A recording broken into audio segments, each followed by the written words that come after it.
call to order. Please rise for the Pledge of Allegiance. Pledge allegiance to the flag of the United States of America and to the republic for which it stands, one nation, under God, indivisible, with liberty and justice for all.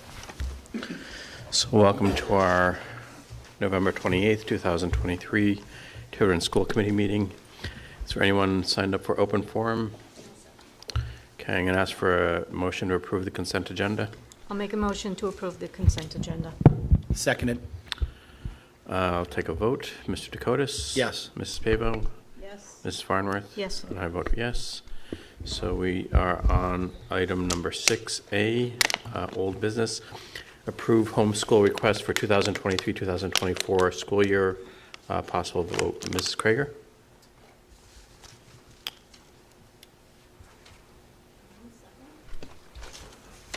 Sometimes we move very fast. This might be one of those nights. We were on a nice time track. Got it. There we go. Thank you, sorry. The following 5 students, families have requested homeschooling for their students. I ask that you approve their request. I'll ask for a motion to approve. I'll make that motion. Second. Any discussion? Yes. Ms. Farnworth? Sarah, this is, I think, the 3rd month in a row we've had requests. So my question is, are these additional requests that are coming in now children that are leaving our district mid-year? Correct. Students who have started the school year and have decided to, request this alternative plan for homeschooling. Okay. And I believe at our last meeting, I think I made mention of the desire to learn what the trends are. Do you think you can put something like that together for I our next can, meeting? yes. I think at our last meeting, too, I said that we were also interested in that to try and find out a little bit more about these requests. So, yes, we are doing that. And I'm also wondering, I mean, I know the way you're presenting it is different than what we've seen it in the past, which is fine. What would interest me, though, is the grades of the children. Yes, so that is something we ask for, though not required, but we do ask that. So I can indicate that on the future homeschooling requests. Thank you. Well, especially the welcome. ones that are leaving mid-year, you know what grade they're coming out of. Yeah, so, sure. So some of the students, too, that, we do know them prior to them requesting homeschooling. Some of them are having difficulties if it is challenging for them for health-wise or psychiatric reasons. It just makes sense for the family. We sometimes have that background. Other times we don't, and it's not required that we ask that. But sure, no, we can attach the grade levels to this. And I understand it's every parent's right Sure. to put in this request. I would just, as a district who has, its enrollment has struggled over the last several years, it brings to mind questions to me, why? Yep. Again, none of my business why, but if it's showing a trend that we're, for any reason, have more children this year than previous years, it's something we all should take a look at. Agreed. Thank you. Any additional discussion? So I'll ask for a vote. Mrs. Farnworth? Yes. Mrs. Pavo? Yes. Mr. Dakotas? Yes. And I vote yes. So we are up to item 6B, FY24 budget update. Ms. Roderick? Thank you, Dr. Larkin. I've asked Danny to put it up on the screen, but you have it in your packets as well. I guess I'm happy to say that there isn't much sort of out of line with what we're expecting for the year. There were some expenses that are over budget, and we're waiting for those to be transferred to grants. We do have a line 53406, which is other services, which is are the invoices to the architect for their work with the stage 2 submittal. Ultimately, When we submit to RIDE for reimbursement, those costs will be reimbursed, but for now, we have to report them in the operating budget. Let's see what else. Again, for the most part, everything seems to be in line. Some have a give or take, plus or minus, but as far as where we stand, this is through October, and we're about 26% our way through the budget, which makes sense. So it's nothing very exciting to report, but I'm happy to answer questions. Okay, I'll open the floor to questions. Mr. Dakotas? Curiosity killed the cat. I am a cat. So my question is, the severance that's in the red 5478, 20,500 and the actual is 25,978. Just curious, huh? So those are for the folks that retired. They're entitled to a dollar amount per sick day, as well as a number of days paid based on their years of service.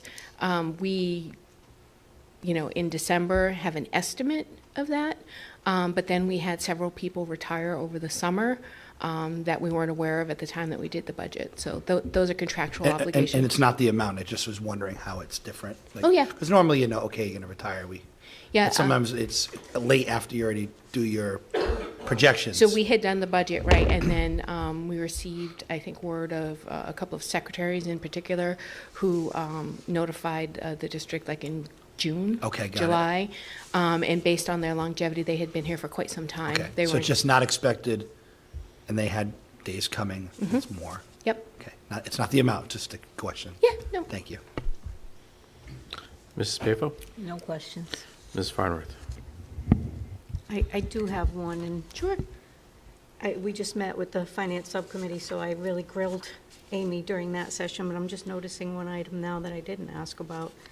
Vehicles. Could you explain what that one is? What line is that? That is Oops. 57301. Thanks. So I don't know if you recall, last year, the school committee authorized the purchase of a van for athletics and other extracurricular activities, and that was payment for the van, for that van that was authorized. Did that purchase amount Yeah. agree with the amount that was authorized? It was actually less than. Was it? The For some amount reason, I thought authorized- 60. No, the amount authorized was 60,000 and change, like 60,500 and change or something like that. So it came in less than that. This is 57301? Line? Yes. Yeah, okay, go ahead, sorry. What year is it? Brand new, 23? 23. Okay. That's all I have. Okay. And if I recall correctly, that was allocated out of That came out of EMS the money? FEMA money. FEMA that- money, Yep. yeah. Not EMS. We FEMA. got approximately $90,000 in FEMA reimbursements last Okay. year, and that was the source of payment for that. Okay, and I thought the last time we had talked about that, we had allocated the money, but there was no van available, so we did make the purchase? We did. Okay, all right. We're still waiting on delivery, but we paid for it, and it should be anytime. That's why I have not seen a van around. No, Okay. that's why you have not seen a van, but. Not that I'm looking for it, actually, but, all And right. that was actually thanks to Mrs. Craven's help. The dealership near her happened to have one, or is able to order one for us. Got it. Okay. Anyone else? Okay, no vote attached to that, so we'll move on to, thank you, Amy, to item 7A, RICAS data. Dr. Sanchioni? Yeah, we're going to give you an overview of our RICAS scores that were administered last spring that we recently received. And before we get started, sort of a quick summary here. What you're going to see is a lot of growth and a lot of improvement in our scores from previous years. Want to give our staff, administrators, our teachers a lot of credit for that work there. Two distinct things happen every year when we get these results. It happened last year, and it's happening again this year right now.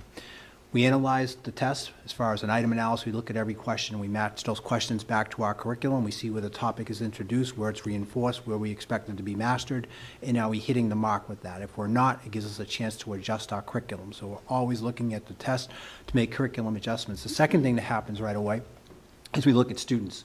We look at every student who falls below meaning proficient.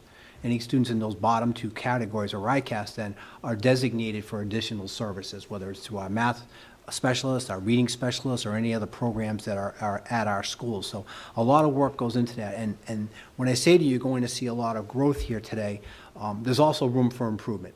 And what gives me great confidence is knowing that the growth we experienced from last year to this year, I believe, is going to continue on to next year because of those two things that are taking place, the analysis of our curriculum and the identification of students who need additional assistance. So a lot of good things happening here. I'm going to show the data to you in a lot of different ways. We'll look at it longitudinally from year to year. We'll look at it school to school, and we'll do some comparisons to other East Bay communities. Once I'm done presenting the data, our principals are here. Mr. Zatoli from the middle school, Ms. Wardell representing, and Ms. Donnelly Roach representing the elementary schools. They're going to express to you their action plan. So again, that work that I was speaking about, looking at the tests, looking at students, they've formulated action plans already based upon the results of last year and what we're going to do about it this year. So let's take a look at the data. We'll start with our elementary schools. I know you have this. Hopefully you can see it up there. So the first one is real quick. How our schools compare to state average. So there's third grade, there's fourth grade, that's the ELA test, and red bar is the state, and we always should expect our schools to really be outperforming state average there. So it's one way to look at the data. And again, I'll show it to you for math, for third and fourth grade, and again, the red bar is state average, and our other three elementary schools are there way above state average, which we should expect. So then we break it down by school, and now we're looking at Fort Barton, and this is the longitudinal look.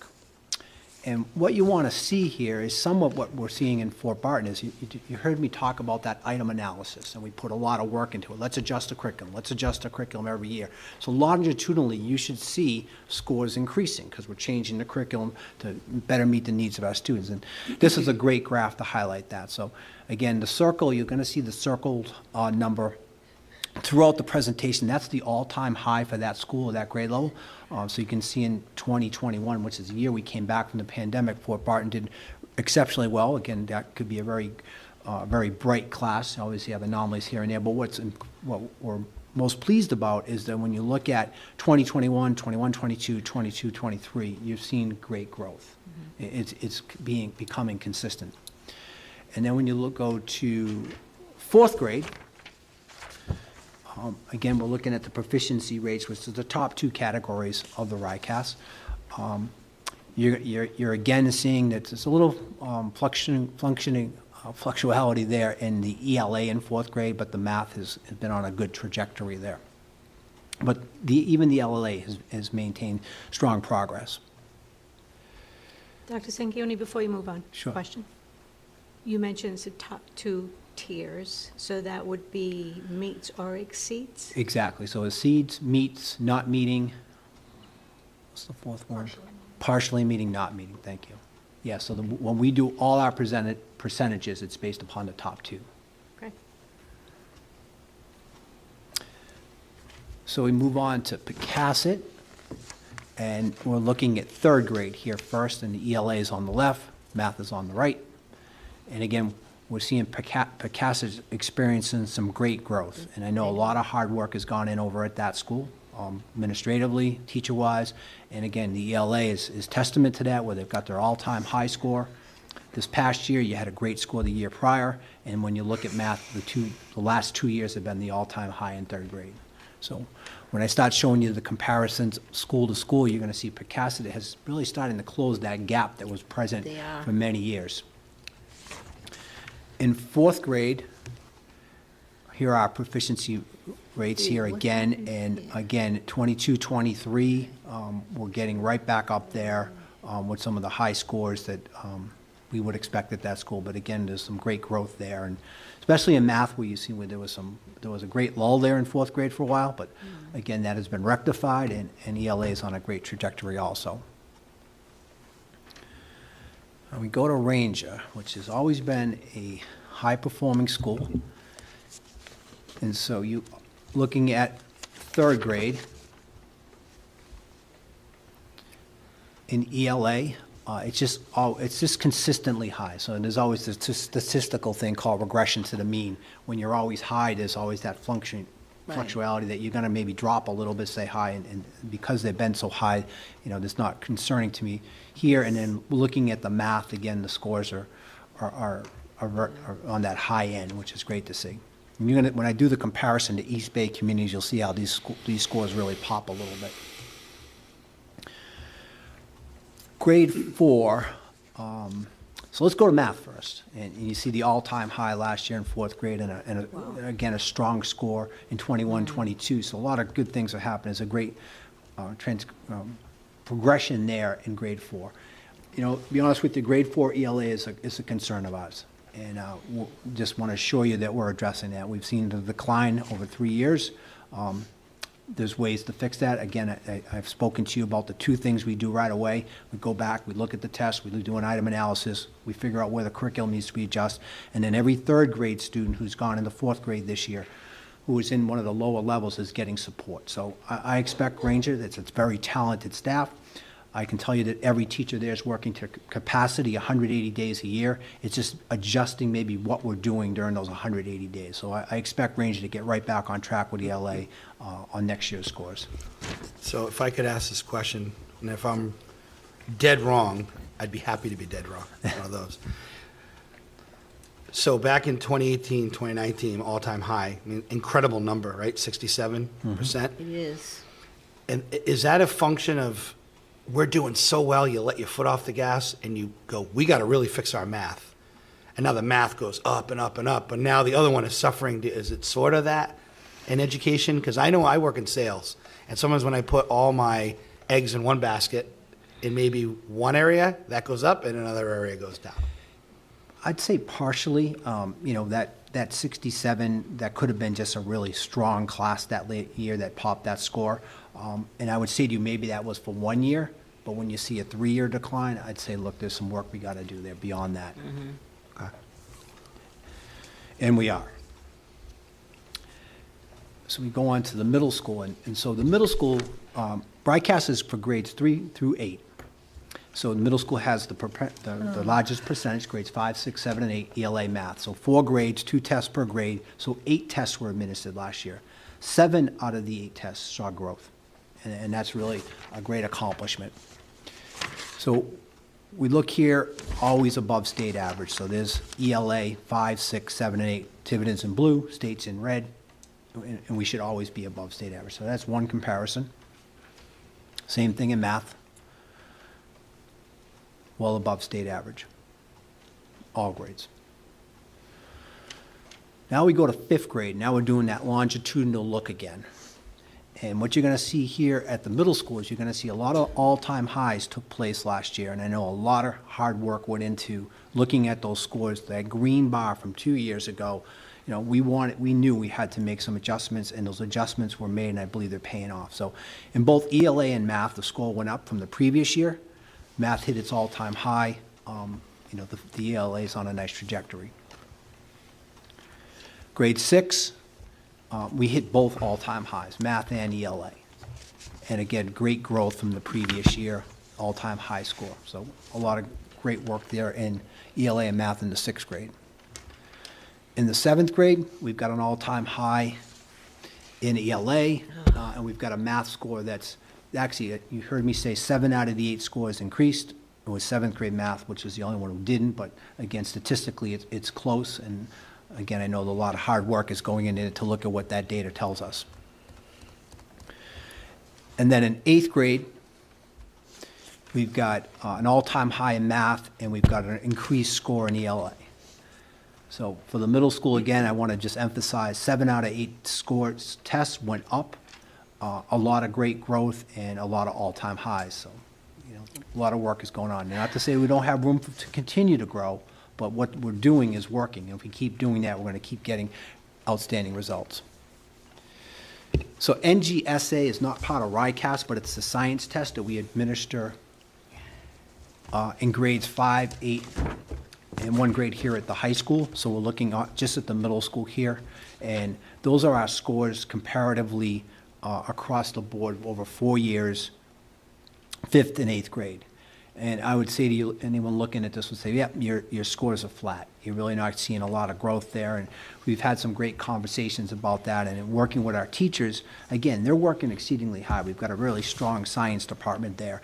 And they've come to us and said, look, Peter, our curriculum is just not matching up to what's on this test.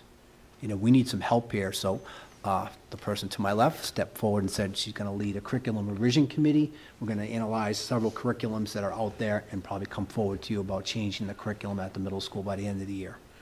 And for those of us less adept at these, NGSA stands for? National Science Assessment. Generations. We still get used to our acronyms. So say that again? Next gen. Generation Science Assessment. Thank you. So next generation science assessment for anybody watching from home. So this is basically looking at science as opposed to ELA and math. Strictly Even though they're science, yeah. all sort of interlinked. We recognize that. Okay. All right, so Thanks. another way to look at data is to, hey, how do we compare against our neighbors? So you've seen the longitudinal comparison, you've seen school-to-school comparison, and this is another way to look at it. So 3rd grade, ELA, and now these scores kind of get some perspective here, that our 3 elementary schools are really outperforming the East Bay. That data speaks for itself. And you go to 4th grade, and again, 3rd grade math. And basically our elementary schools are outperforming the East Bay. And it's just, again, you've made this point, I'll make it again, that, Pecasset used to be on that left side and has creeped over to the right and continues to creep over to the right. And that's just great to see that our 3 schools, which we work hard with our PLCs to make sure we teach the same curriculum, we have the same assessments, we evaluate kids the same way, we give students the same resources, and our schools should be tight in their scores. 4th grade ELA, again, comparatively, we are still very strong. Again, we've talked about Ranger, and I'm more than confident that whatever needs to be done there will be done. But again, we're showing strong scores there. And then 4th grade math. Again, I think we're still strong. I think there's still room for growth here, and the work that we're doing will achieve that. 5th grade. So again, remind you that the middle school has made growth across the board, 7 out of 8 scores. So, that growth has to be factored in here. Again, we're looking at ELA comparatively, and we've, again, moved that bar over and moved it up. That's ELA. In math, the same thing. 5th grade is moving. There's no doubt that like Bristol Warren and Portsmouth to our right, we're just statistically right there. A few more adjustments and we're going to be right overpassing them. 6th grade ELA is strong, and I consider that only to get stronger. 6th grade math has some room to grow, but again, that was a group that did improve from the previous year, so that has to be recognized. You want to be on a cycle of continuous improvement. 7th grade ELA, again, I'll make that point, the 7th grade ELA had improvement from the previous year. It still has room to grow, but I'm confident that the adjustments that are being made are making a difference and will continue to grow there. 7th grade math, again, that was the only test that didn't have a growth factor to it. But again, the work being done, I'm confident is going to make a lot of difference there for 7th grade math. And again, 8th grade ELA, again, there's room for growth, but there was growth from the school itself. And same thing in math, room for growth, but there was improvement there. So now I just throw the comparison up there. So the next generation science assessment, comparing us to our like communities in the East Bay, and you can see where we are, kind of where we score with the other tests. But again, knowing that those scores have been flat when we look at them longitudinally, and then working with our staff, identifying that, yeah, we got to do a better job with our curriculum. It's just not matching up. Student growth. So this is where it gives me a lot of confidence in knowing that the work our staff is doing and our administrators are paying off. So this is ELA, and sort of explain this. Notice there's not a bar for grade 3, because it calculates the growth from one year to the next. So what happens is, and let's just pick 8th grade, for example. Every student who took the test in 7th grade in the entire state gets put in with the same students who had the same score as them. So if you scored, say, 60% on the test, you're with kids from Providence, Portsmouth, Barrington, wherever. All the 60s are together. And then they calculate their scores going into 8th grade. How much did they grow? So average growth is like between 40 and 50%. When you see growth above 50%, that's like exceeding capacity. And so when you see growth of 81%, 71%, all those kids that we're targeting are making improvements on their test. And this is just, it's showing us that the work that we're implementing is paying off. And that's ELA. And then when I show you the math, the same thing there. I mean, it's high growth. Kids who are at the same spot with other colleagues or other students at the same level the prior year, when they went up that next year, our kids were growing faster than everyone else in the state. Can I ask a question? Absolutely. Mr. Zatoli, Mrs. Craven, because you were at the middle school. I noticed one thing about 7th grade from last year, either my daughter's in 7th grade. Either the whole class as a whole is a little below some of the other grades, or is it the jump from 6th to 7th grade is a huge adjustment and they struggle? It is. That's my question. Yeah. Curriculum changes. The hard, on the social emotional level, the hard age. Okay. Say it's the hardest age. Okay. So that might explain why that always kind of goes 5th, 6th, 7th, 8th. Big adjustment. Okay. Thank you. You're nodding, so you agree with that, Mrs. Craven? I agree. Yeah. Okay. Thank you. So that's the data. I think the data paints a really great picture. There's a lot of growth. There's still room to continue to grow, and I think we're on that cycle of continuous improvement based upon a lot of initiatives that are in the district, based upon a lot of hard work of our administrators, and a lot of commendations to our teachers who are studying the data and continuing to adjust the curriculum and helping students when we identify that they need additional assistance. So to speak a little deeper about what's taken place as a result of last year's results, I'm going to call upon our middle school principal first, Mr. Zatoli, to come up and speak about the action plan at the middle school.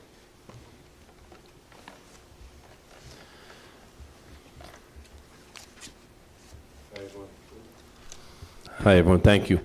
I think Dr. Sanchioni spoke a lot about the continuous improvement cycle we'd like to stay on. I think we will stay on that. There was a tremendous amount of work that went into going in from 2 years ago to last year, that constant. I'll give you just a little glimpse of what that looks like. We start in those data meetings. We look at STAR data. We group the kids by how they're doing in reading and math. We block them so they get the support they need. It could be anything from extended reading to support in math and everything in between. We constantly meet talking about children. We constantly meet talking about children all the time, so we recognize their faces, how they're doing in school, and where they need improvement. But that's sort of the behind-the-scenes look at that. So if you ever wonder what happens in those data meetings, that's exactly what it is. The STAR data gives us 3 or 4 times a year. We know exactly where the children stand.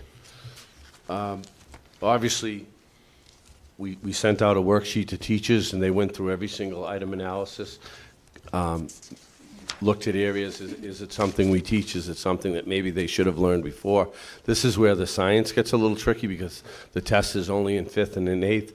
So sometimes kids will forget, like in math, fractions or things like that. So we have to cycle them back through in a warm-up and things like that, so they don't forget some of those skills.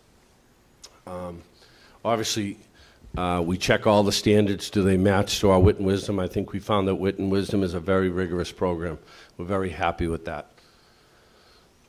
Our WIN block, which I've talked about before, again, is meeting, talking about children, farming them out 10 or 12 different places, and it could be, as I said before, it could be intermediate reading skills, working with the PE teacher, working with the guidance counselor on social emotional skills, and we move children around to meet their needs.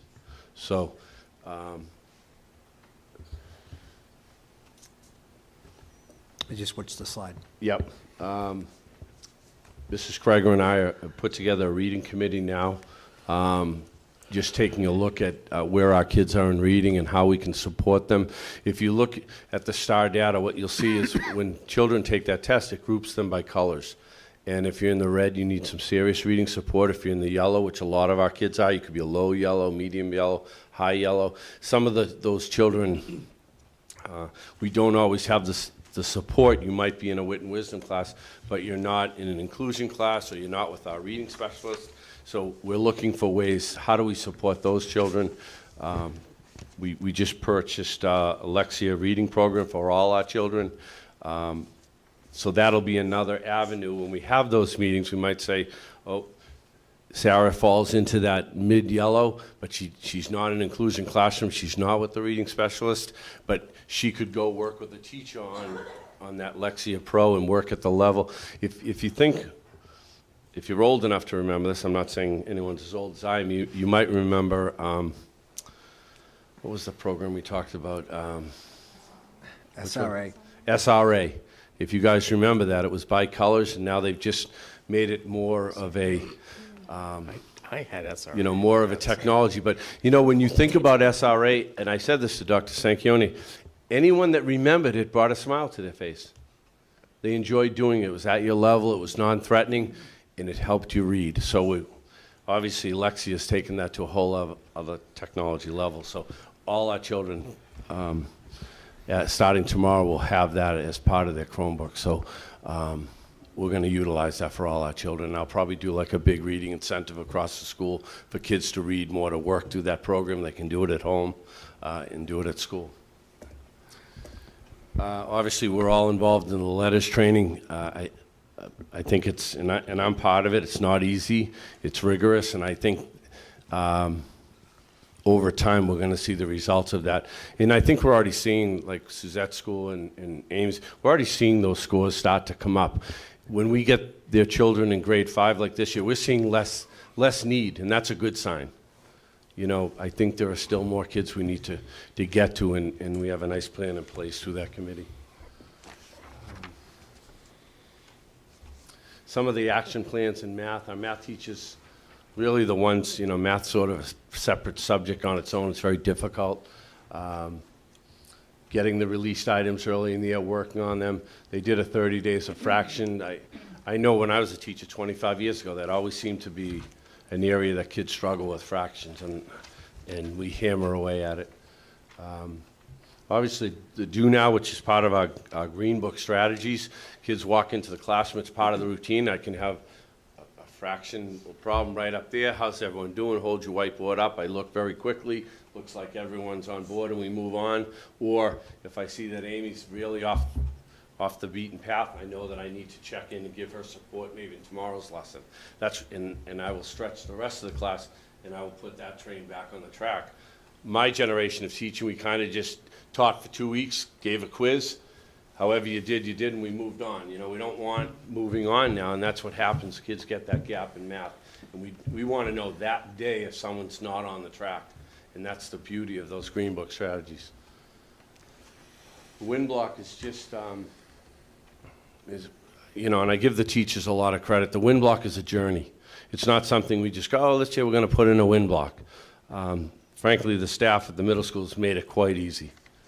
They're involved, they're collaborative about it, they want to help children. The beauty of the middle school, and I know I can speak for the other schools, is there's a tremendous amount of people that care about kids there. And that's why I love working over there. What is a WIN block? The WIN block is, 2 years ago, Jerry, We used to have 3 lunches in the middle school. We went to 4 lunches, which was good for kids anyways, less crowded, more time to eat. So in 5th grade's at lunch, 6th grade's in a wind block. And that wind block is developed through those data meetings. We say, how's everyone doing in reading? We're going to send these 15 kids to the reading teacher for reading support. We'll send these kids to the math. They're going to get enrichment. There are other teachers, like Mike Alves takes his band kids during that time, and we spread out kids in small groups and give them what they need. So that acronym WIN means what I need. So it's the targeted intervention? Yes. Okay. Yes, systemic, yep. And they've, honestly, they've made really what I think it can be a 5-year journey in a 2-year. You know, we're really getting kids who need what they need at the time. Our guidance counselors are involved that whole period, so they're doing small group work with kids and intervention, kids that might have trouble making friends, things like that. There's a lot of great things happening during that block. Obviously, exit tickets are just a way of, on the way out the door, do this problem, I realize, oop, Amy didn't get it, I've got to address that tomorrow. Or maybe the whole class didn't get it, so it's that information that we need. And then obviously we monitor the STAR data all the time, how are kids doing. Maybe I've made great growth, so I can come out of a group and I can go into something else, project-based in science or something like that. We don't want it to make it like reading purgatory for kids, but we also realize if you can't read, you're in trouble, and we want to give as much as we can in that area. One more. One more. Phew. The brain pop obviously is something we talked about between 5th and 8th, that big gap in learning, and how can we keep kids up to speed with some of the skills they might have in 5th and then have to take on that next gen test. Weekly check-ins on Fridays. You know, part of that win block too is we have one day which is just a catch-up day for kids, and one day is just a silent reading day, so the whole school reads. So that is a chance for our kids to say, oh, I'm behind. And we find in the middle school that when kids get so far behind, they feel like they can't catch up, and we don't want anyone in that boat. And obviously, I'm working with Sarah and Maria Clary, looking at the new curriculum to replace Amplify. And lastly, I think we've talked about the Bridge program. We were 1,600 days better in attendance. We're almost 600 days better than we were last year. So we're getting our kids to school. Thank you. Thank you, Andy. Actually, just before you leave the podium, any questions from the rest of the committee for Mr. Zatoli? Mike? Elaine? Sure.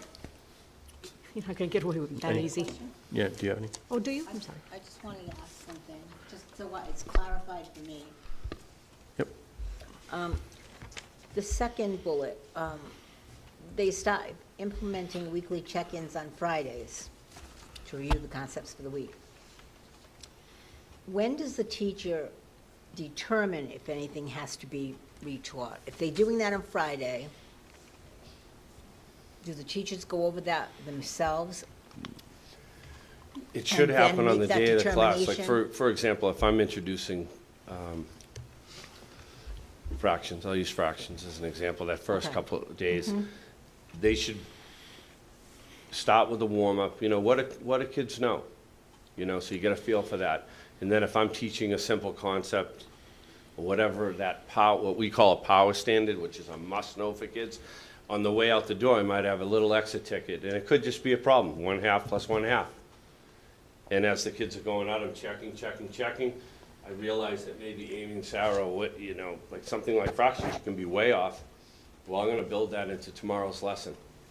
It's informing my instruction for the next day. Sometimes, and I remember as a teacher, you gave a quiz, and the kids blew it, and you had to say to yourself, wow, I've got to go back and reteach this, but we don't want to wait 2 weeks. No. And that's the key. I want to put that student back on the track the next day. Okay, so And- if that and was that's on what Friday, really they would good teachers probably can do do. it on Monday? Yes. Is it- Yeah, we don't, right away. That's where the exit ticket is beautiful. Okay, that's all, thank And you. this is all part of what we call the Green Book strategies. And- Okay. And our teachers are locked and loaded across the school district with that. Not enough time. A lot to learn, but Yeah, not we enough got- time. we squeeze a It's that lot way in for the that kids, 6 hours. A lot of good things going on. Ms. Barnard?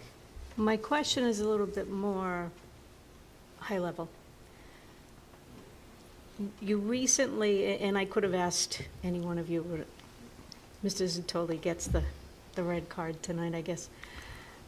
You all presented your school improvement plans to us recently. Did you develop those plans using any of this RICAS data? Yes. I think if you look at our plans, they haven't changed a whole lot in the last couple of years. They start with Dr. Sanchioni's goals, and I know he looks at the writing, looks at different facets of RICAS and what we think our children need, and then we build them right off that. And we haven't changed maybe a little bit the principles. Maybe my initial goal, which a couple of years ago, was building that bridge classroom, but we really don't stray too far from teaching and learning. And I remember talking about that before. Our professional development is laser-like focus. We don't stray too far. So I guess the answer is yes, we do build off that. We look at our weaknesses. It could be a lot of things. Maybe we feel like the culture's not that good in the school, or discipline is not, and then we address those issues as well. In the school improvement plan? Yes. Okay. And then just one more. You made mention of during the WIN blocks, that it's targeted interventions, if you will. And then you said off to the side, well, and then the band kids get to go to band. How does that mix? If you have children who want to play music, but who need academic intervention, how do you get them to play music? Well, they have their individual time for band and chorus, but it's also another chance for... This is above and beyond? This is above and beyond. And again, that's a really great question. And as I said before, kiddingly, 2 years ago, I might be a student that really struggles in reading, so I'm going to Wit and Wisdom, I'm going to this, and I'm going to that for reading. And we didn't want that child to feel like, I'm just getting reading all day. But at the same time, I think we've shifted a little bit over the last couple of years to lean toward the reading, but it's not coming at the expense of the students' band program in the afternoon, per se. No, we're not trying to deprive. I think the middle school, we value those subjects dearly. Thank you. And it's important, right, that they get a well-rounded education. No doubt. Above. That's why I think we've leaned a little bit. I want every kid to be able to read when they get to the high school. And they have to. Right. Other than that, everything else is, in my opinion, I value so much what Mike Alves does and Mary, and frankly, they're some of the best teachers in our building. And their value to our kids is fantastic. And I mean that. I value all of it, whether it's a coach, a band, but we just sort of, that issue of, I want you to be able to read. Fair enough. Okay. I think the term you used was you don't want to make it reading purgatory. Yeah. Some of us understand what that means, Yeah. having lived through versions of purgatory ourselves. Right. So, Thank you, guys. okay. Thank you. Or at least instruction in purgatory and what it means. So let's bring up elementary. You guys co-presenting? All right, well, you're on.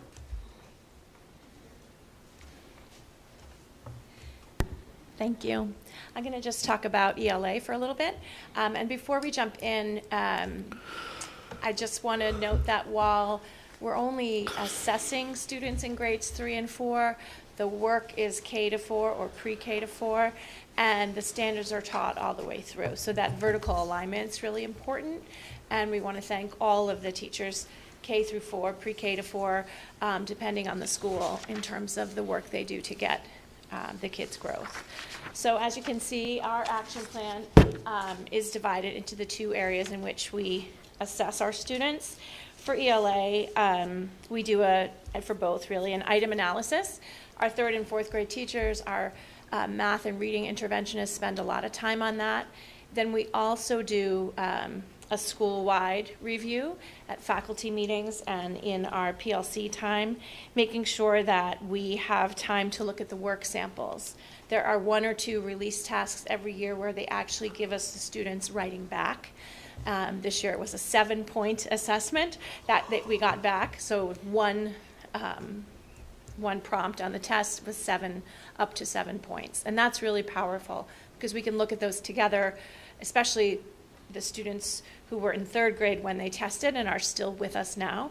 And we can actually look at that with our students. So that's really powerful to say, like, oh, wow, you could have done this if you just made a couple little tweaks or changed the way you used the language, you could have attained a higher score and maybe exceeded expectations. So we do that and find that really powerful, both with the teachers and the students.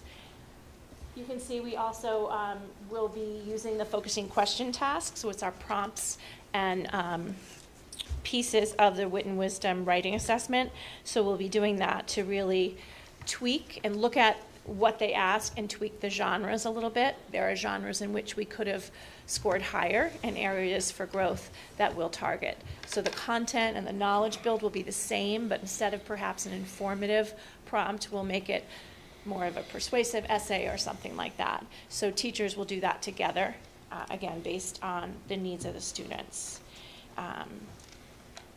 We'll continue to use what we have, our win time and our math and reading interventionists to really target the instruction and continue to get back to small groups, which we had moved away from small group intervention during COVID, and now we're using those win times within the school day to make sure every child is accelerated or supported in what they need. At the elementary level in math, and certainly K-8, we are also a part of the Columbia University Curriculum Implementation and Change Project, CSIF. And so we're having walkthroughs to look at our curriculum and to look at the way we implement our curriculum. So we'll continue to do that as well. And you can see that we'll also, as Andy mentioned, use our data to really target instruction. So that's Lexia, that's STAR, that's our DIBBLS assessments, things that we use as ongoing intervention tools to make sure we know which kid needs what and when they need it and can address it in a targeted way. Excuse me. Sorry, I'm a lot shorter. Our math interventions are very similar to the ELA interventions. Something that we do have new in math this year is a new math curriculum, and it's called Eureka Math Squared. So we're implementing that, and we're also getting some support in implementing that through our partnership with SchoolKit, which is an educational consultation company sponsored by RIDE, and we're going to be working with them to really tailor some professional development in our new math curriculum. We're going to continue to support students through our WIN block. We're going to, just like in ELA, do our student level item analysis, review all RICAS release tasks, and the release student work samples in math. We'll then tie in the areas that we identified as weaknesses to our new math curriculum, find out where is it being taught, how is it being taught, and make sure that those areas are addressed. And we're going to use instructional technology programs like Freckle Math, CERN, STAR Progress Monitoring to differentiate instruction for our students. I don't know if you want to address that, or that's just the specifics that you found.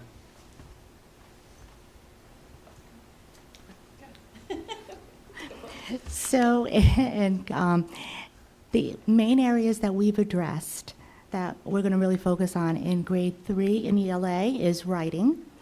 And in reading, very specifically, the purpose of a paragraph and text features that support paragraph comprehension. In grade 4, again, writing, which I think is pretty universal, figurative language, and making inferences from the text. And as was mentioned, fractions continues to be challenging, although it's taught in a little bit different way with our new curriculum, so that's helpful. But we will be targeting those areas there, fractions, time, length, and perimeter. Fourth grade math, we can see from the item analysis and from the item data bank that we need to continue to work on the definition of terms, factors, and I believe it says fractions and geometry at the bottom there. Can't quite see it. But we can see that all from the RICAS release data, which is very helpful, and we'll continue to target that. We can also do that vertically and talk about targeting things while they may be the standard for third grade.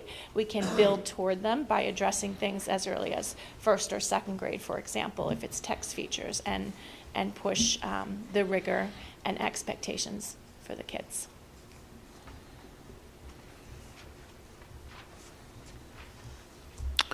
Okay, I'll open up the floor to questions additionally from the committee. Mr. or Ms. Farnworth? I don't have any questions, but I do want to commend you and all of you for the hard work going into this, not only this evening's presentation, but the hard work at, trying to make our students perform as best we can get them. Ms. Papo? I have no questions. Mr. Dakotas? I have no question. Okay, I have a couple. So, Peter, this is 5 years of RICAS, right, now, that we've been in RICAS? 17, Before that, it 18. was kneecap, and I think there was something in between. What was it? Park. How could I forget? I guess I couldn't, although I tried. So what's RIDE saying these days? What's their gestalt of the state? Is this a useful instrument? Is this going to make us Massachusetts? Is it not? Is it going to make us Beijing? I don't know what the aspiration is. Well, that's a loaded And are they question being to ask a truthful when they say whatever yeah. they're saying, I Well, guess? They have high aspirations, so the commissioner has set goals for us to increase our scores by, and this is what you'll see in the school improvement plans, by 5% annually, to get up to a point where what she's expressing is that we need to be commensurate with Massachusetts. We embrace those goals, and I think what we showed you tonight is the work that's being put in place there is helping us to make our gains and improvements. I don't want to get political, but when you want to compare us to another state, we need the same tools that state has, and Yeah. we don't have those tools. As simple as like curriculum frameworks that tell us exactly what is kids need to be taught at certain levels. Mass has had those for 25, 30 years, and Rhode Island hasn't developed those yet. And I could keep going down a list of things that if we had more of these tools, we could be more successful. But her goal, and what we embrace is, we're on a continuous improvement, 5% per year. Okay, well, and I guess I'll get a little political there. I mean, one of the things that led to the big changes in Massachusetts was that the Supreme Court of Massachusetts found education to be a right, and Rhode Island's Supreme Court has to date not found that right. Well, And that resulted in a gigantic increasing in funding and a huge shift in the way that funding is allocated between different communities. So you are exactly right. But that's, we're not going to solve that here No. tonight. But I'm just curious as to, when they're given truth serum, what they're saying and what they're thinking. Yeah, they've set they've set the benchmarks, they've sent them to us. They're in our strategic plan that trickles down to our school improvement plans and eventually to our teachers' SLOs, and so. Okay. And I commend all of you guys and your staff. In a lot of regards, the thing that makes a difference in education, I've always been told, heard, and believe, I guess, is that it's the teachers and the principals that make a difference. I'm sorry, not the superintendent necessarily, It's okay. or the school committee. But, so I thank you for that. And actually, I think the two most important slides were the ones that showed growth, not Exactly. necessarily what the absolute scores were. Yeah. To comment on so is that a composite or calculated based on all of the students, or just those top two tiers of students who All the are? students, yeah. So if you were in the lowest category, not meeting expectations, and you still had growth, then Right. that's part of that. So every student is in here. You're just compared to where your colleagues, I can't even call them classmates, but kids of the same age who took the same test the year prior, whatever your score was, you're with them. And that's how they Okay. calculate the growth. So that I'm encouraged by. Absolutely. There's a lot of the numbers, and I guess this is my next question, and I had one of the slides up that showed it, but I guess I closed my computer. So a lot of these numbers seem to either be encouraging, mostly encouraging, or circling a mean with a few that are concerning. So when does RIDE say this is statistically significant or not? And I think it was either for Parton's or Percassett's third grade math scores. There's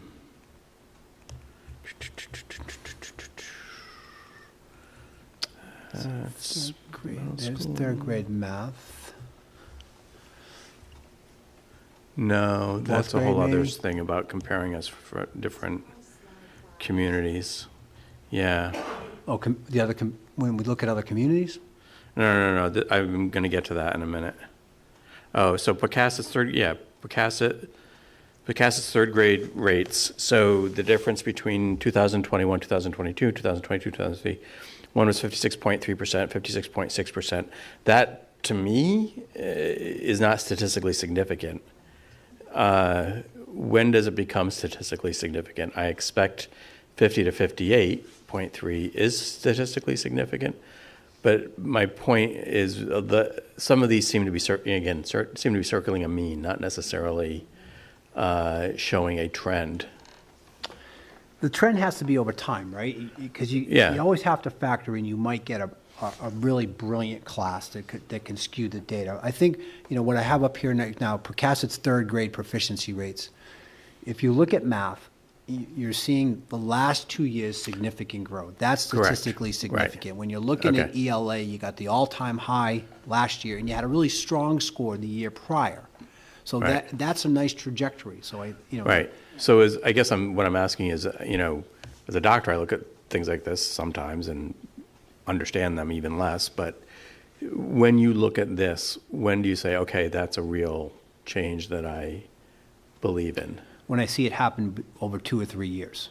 Okay. So I can eliminate that 1 year wonder and say, okay, yeah, those adjustments are making a longitudinal impact. Those impacts of students is making a longitudinal impact, Okay.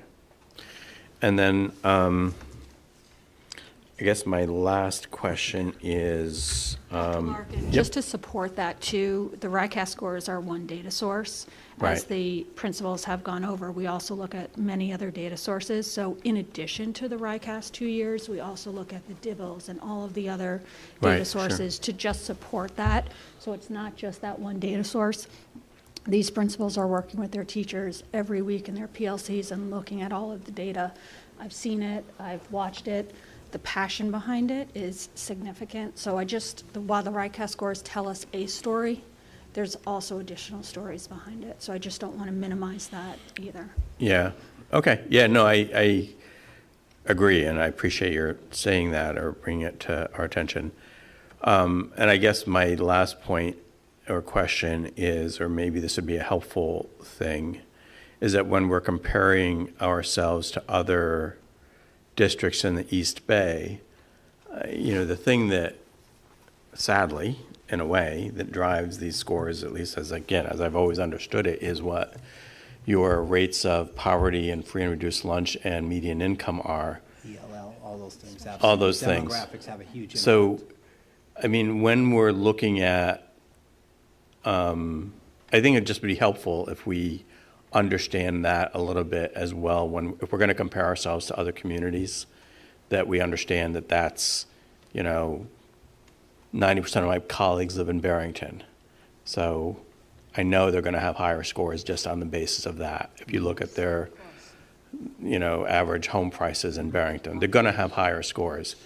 So is North Smithfield. So is North Kingstown. However, when you look at our comparisons from grade 3 No, and 4, I'm we're not. outperforming. No, and that's good, but the point is, it's actually it's unpredicted by what is actually the most consistent driver of these types of assessments, which is how much money your parents are taking home. Yep, we can show that. So that context is helpful, so that when people are saying, well, how come we're not Barrington? And the answer Because is, that population is completely different than Barrington. correct, right. So then that's my point, is that the demographics drive a lot of this. That's not it's not a good or a bad thing. I'm just sort of saying, you have to understand these The whole contextually. thing, yes. Well, and that's the whole effective schools movement, right? So the effective schools movement would basically say, here's your predicted place you should be based upon your demographics, the education of your parents, the language spoken at home, number of kids on free and reduced lunch. It's like 7 factors. And when Right. you outperform that, that's value add.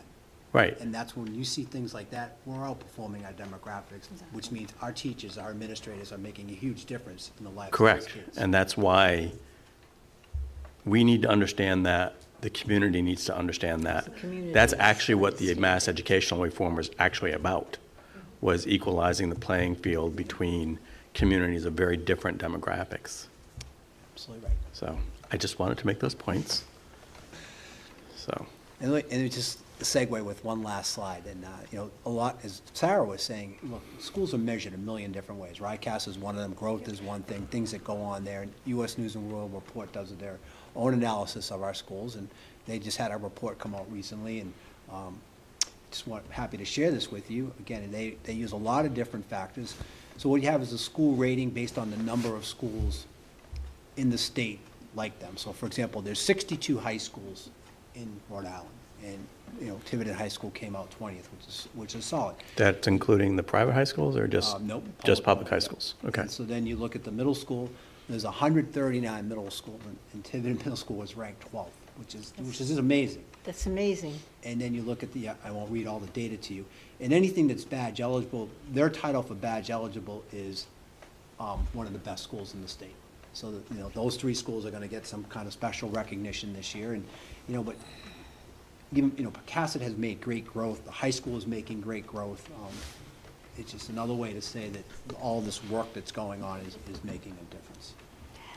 So as we enter the budget season, we need to be sure that these, It's already in the Issues presentation are we're creating. Yes, highlighted. it is, because we don't want to lose anything. And just to add about that ranking, I contacted them and asked why we were ranked 81 out of 264 when we've shown immense improvement.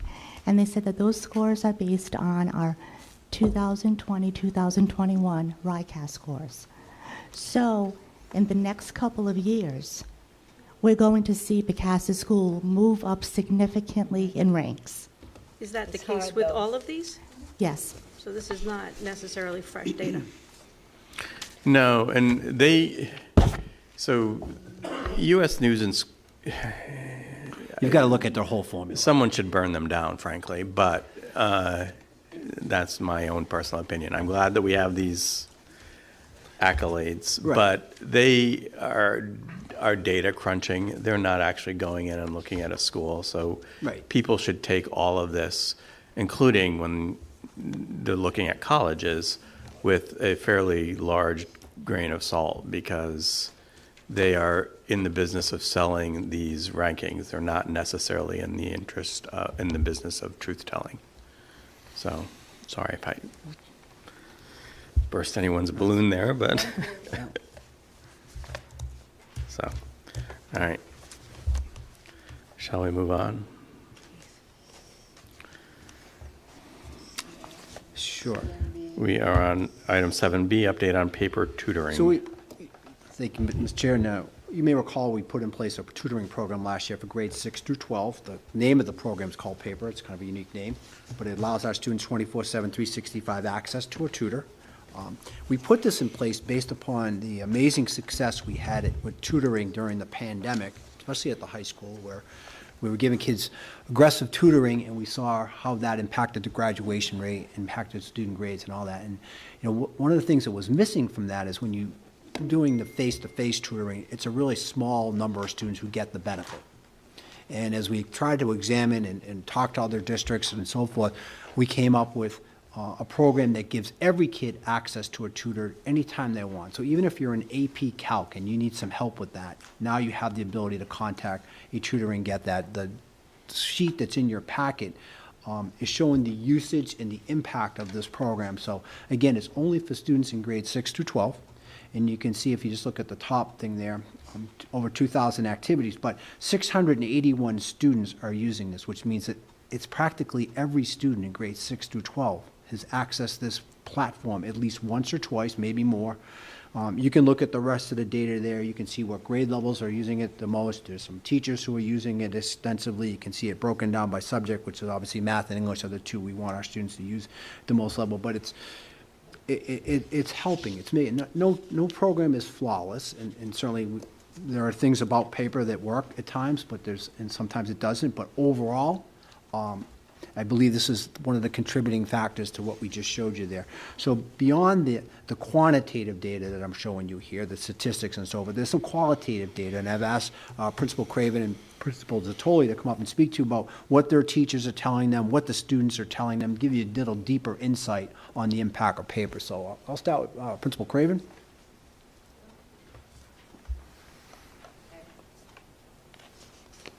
So paper across the high school, our numbers are very high in regards to usage. So I talked to the department chairs today. I looked at the teachers who were using it the most to get some quotes from them for, to understand how it's being helpful in the classrooms. And then I asked them to get some students to speak about paper. So I just want to share that with you so you have a better understanding of how it's being helpful to the students at Tiverton High School. So Sarah Gray, it said, tutors charge $75 an hour. We're providing a free service to students, and they appreciate the extra help. It's like having a tutor in your house for free. And she also spoke about Cheryl Gagnon in her 99% success rate in AP classes, because Cheryl requires that all students upload their DBQs, which are their document-based questions. Dave Landock, another one of our top users in the history department, student said, paper has provided me with instant quality feedback. And another student said, it's convenient because it's my personal tutor. And Dave himself said, the instructors from paper.com have helped my students to further analyze their work. They have helped me by giving my students different perspectives on their writing assignments. And then I went to Cheryl Gagnon herself, because I know she's one of our top users, and she did get some quotes from students. Paper is very useful for English classes. It helps students get extra help with essays and get corrections easily without needing to stop the lesson to ask the teacher. For example, when I submitted my essay for review, I got corrections back 4 hours later. I was able to follow the tutor's comments and make my writing 10 times better. And another student said, the writing review helps me get feedback so I can improve my writing without having to stay after school or wait for the teacher to help other students. It makes me feel more confident in my essays when I turn them in. It's cool beans, obviously. And another student stated, paper gives extensive and in-depth feedback on essays and writing pieces, allowing me to better understand my writing and make improvements.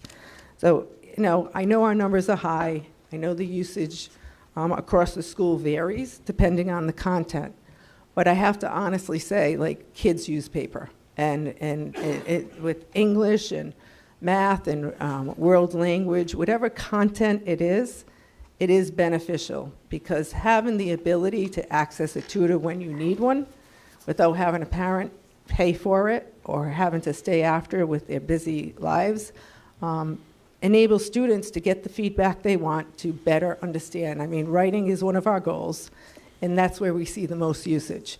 So to better understand the mistakes that they're making and to get a different perspective, not the teacher's, but another perspective. The teacher will correct, and then they can submit it to paper as well to understand and rationalize how they can improve.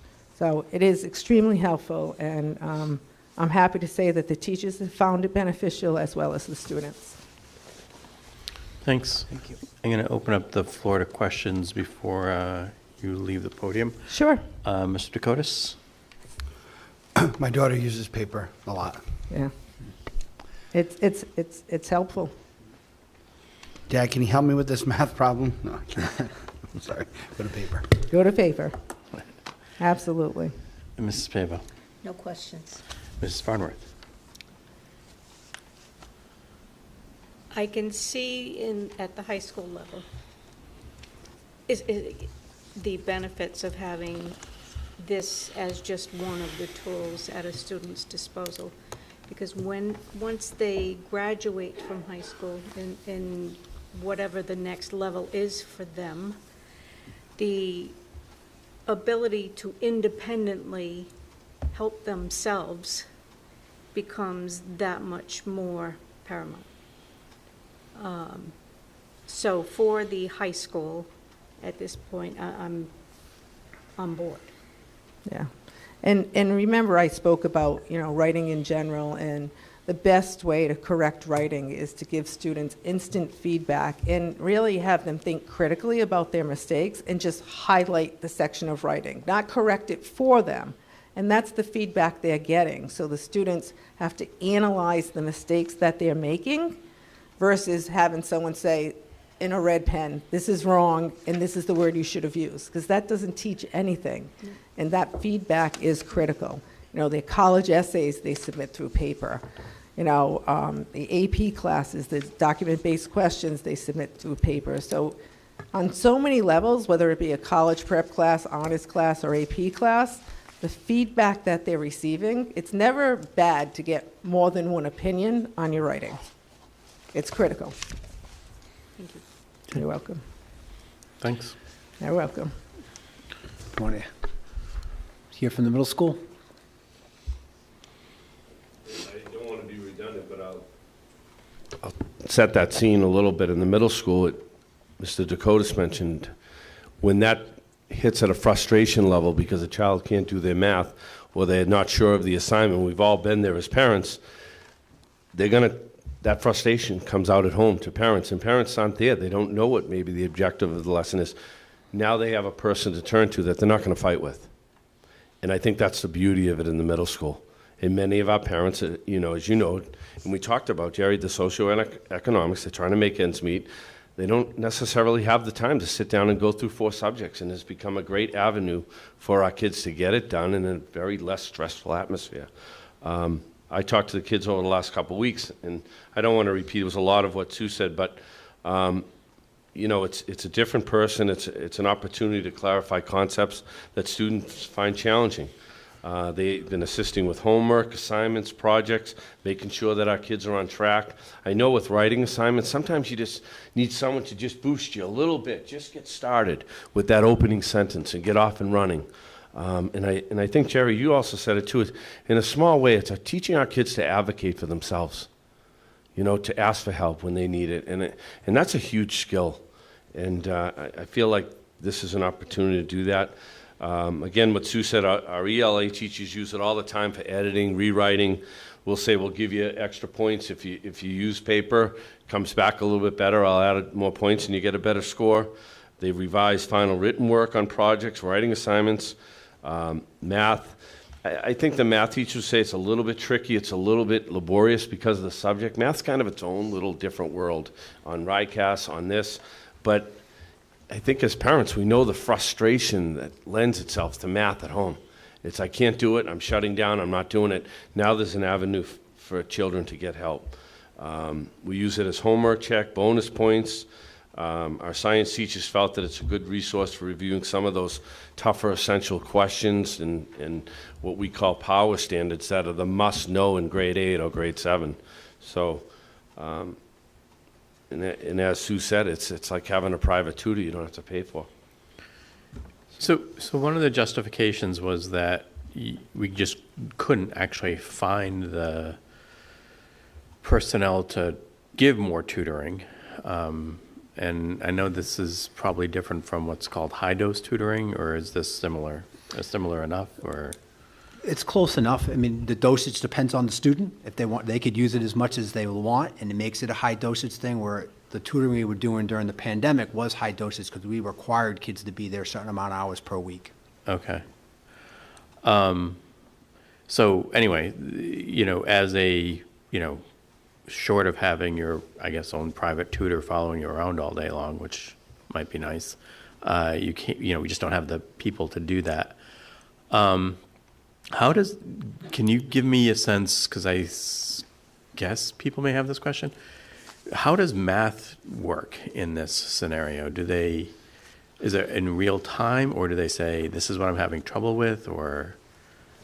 Yeah, I could sort of see writing and history and stuff like that. About it. It can be a little bit laborious because they don't want to just give you the answer, so they're kind of walking students through the steps. So it can become a little bit laborious, but I think with a lot of the skills and the frustration level that math can lend itself.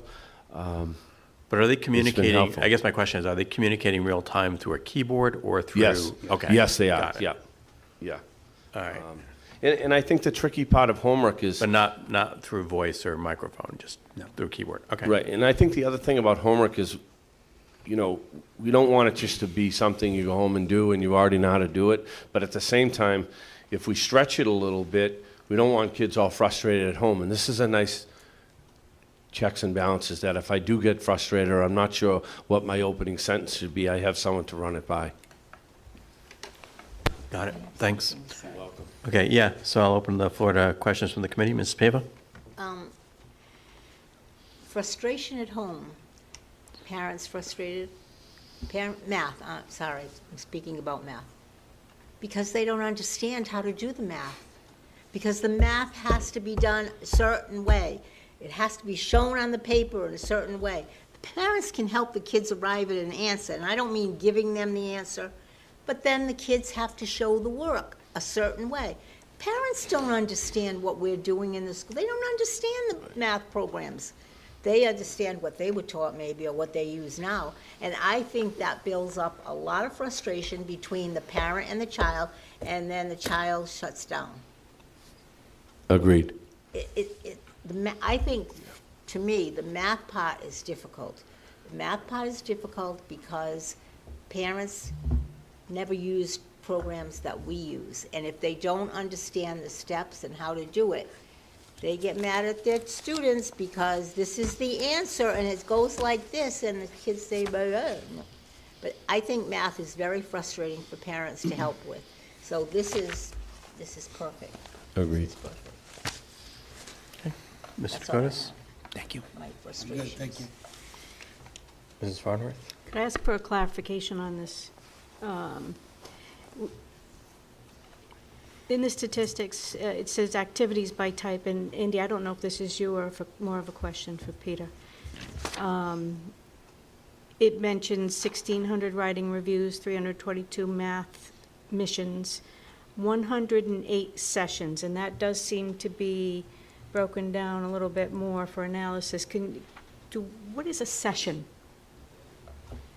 What is a session? Anytime a student logs on and interacts with a tutor. So is this saying, am I to read this correctly, that there have been 108 sessions in total from the period August 1st to October 24th? I'm confused on how to read this.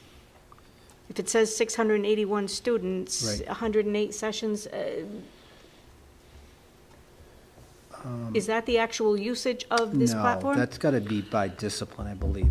Yeah. I have to get you some more clarification, but I think that's not by the number, obviously, because That's color-coded in the bar graph. I don't know, that's not really a bar graph, it's a So plot. what does it mean?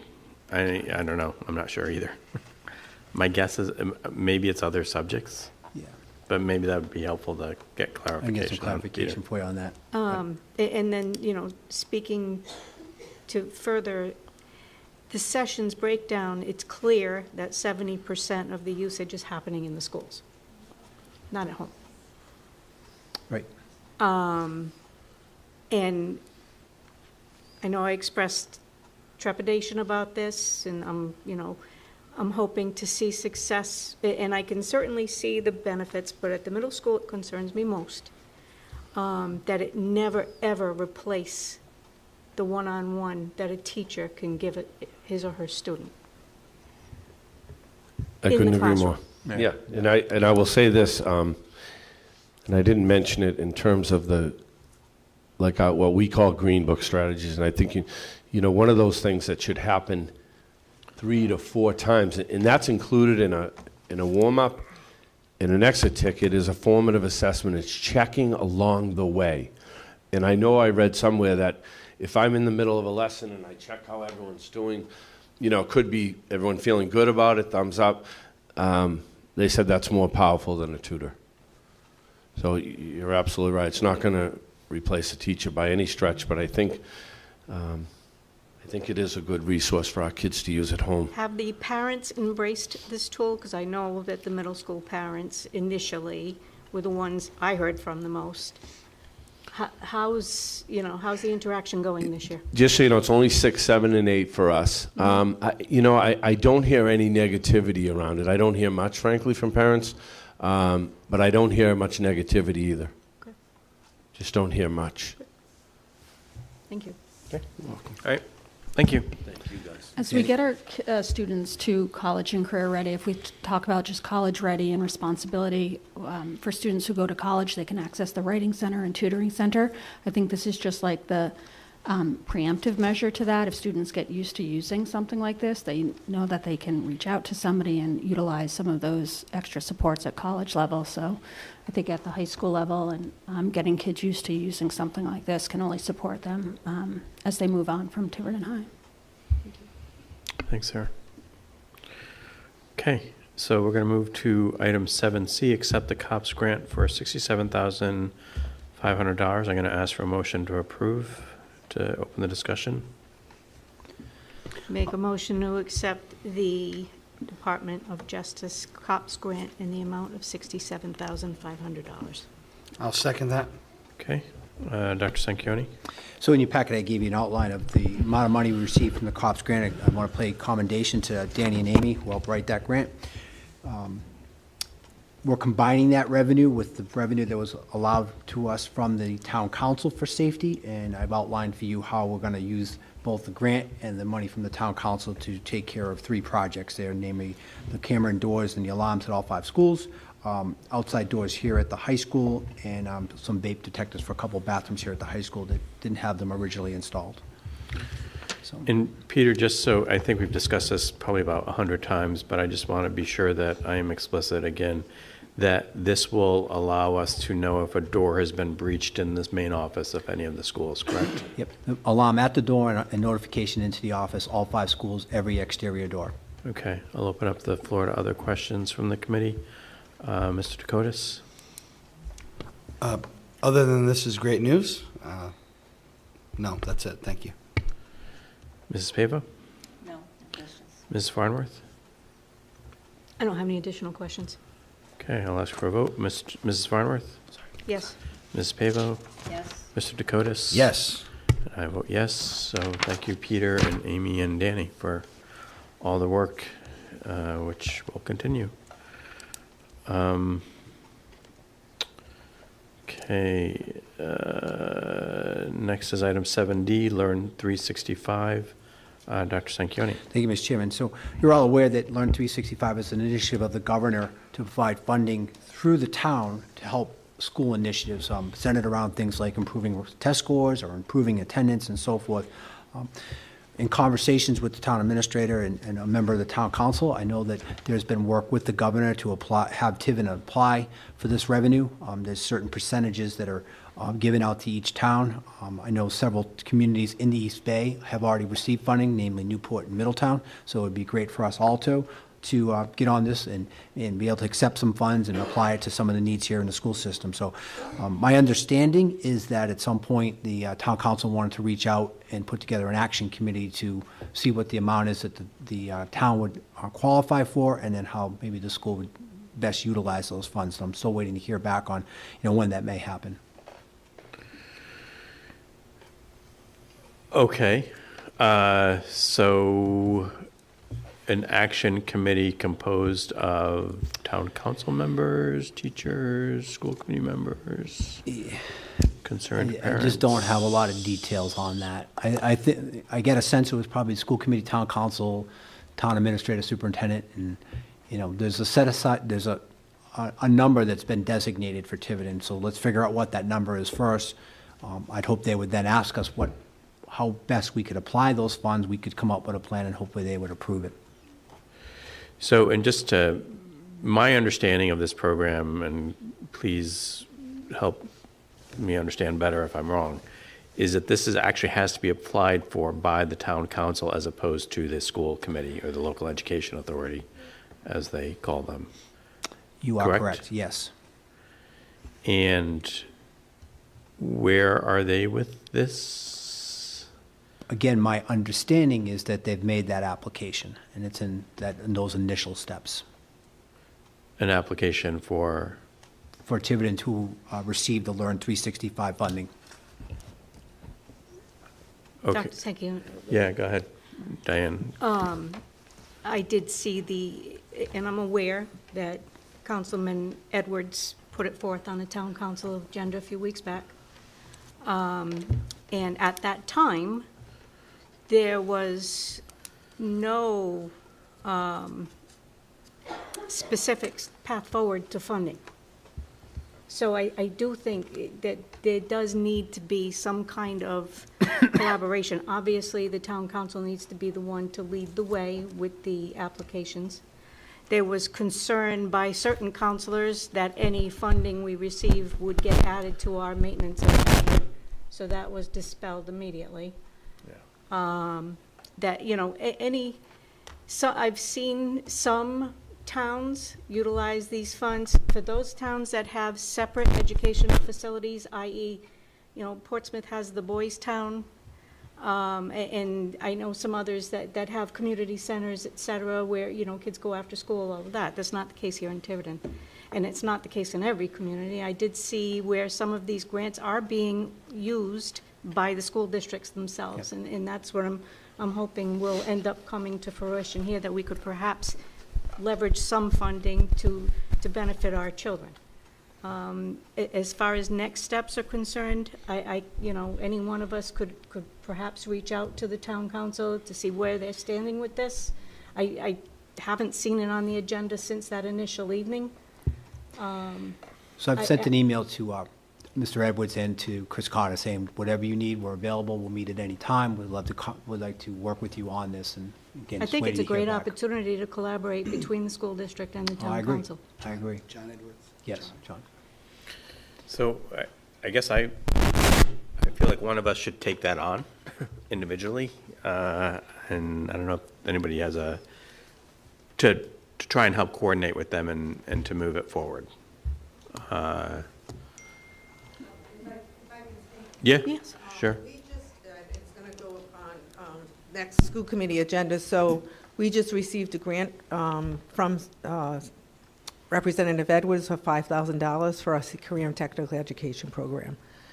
So we just received the award today, and Ms. Cusimano basically reached out to him as our coordinator and said we need funding, and he was more than appreciative and generous in giving us that allocation. But that's a legislative grant. That's Yeah, not. that's not Learn 365. Exactly, but I know it's not Learn 365, but I think it's related to the conversation, so. Okay. Could we ask Mrs. Cusimano and maybe one of the school committee members to sort of ask to meet with Counselor Edwards and or Mr. Cotta and you to kind of Yeah, I move made that things overture, forward? but happy to make it again. Okay. Is there somebody on the committee who would like to take it on? Well, I think as the liaison to the council, it's something that probably I could. I nominate Diane Farnworth. Is there a second? I'll second that. Any opposed? Thank you for. I'm sure we can work something out.